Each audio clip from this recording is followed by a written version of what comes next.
Has this ever happened to you?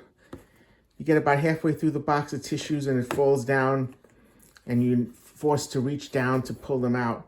Well, I have a hack that'll straighten that out for you. Basically, what you need to do is tear open one of the sides of the box like this.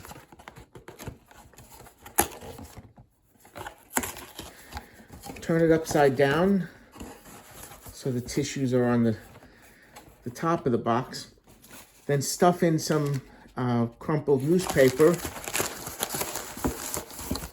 like that. Then just get some Scotch tape.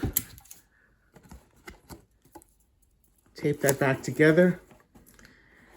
And this pushes the tissues up and allows you to grab them, and it works fine.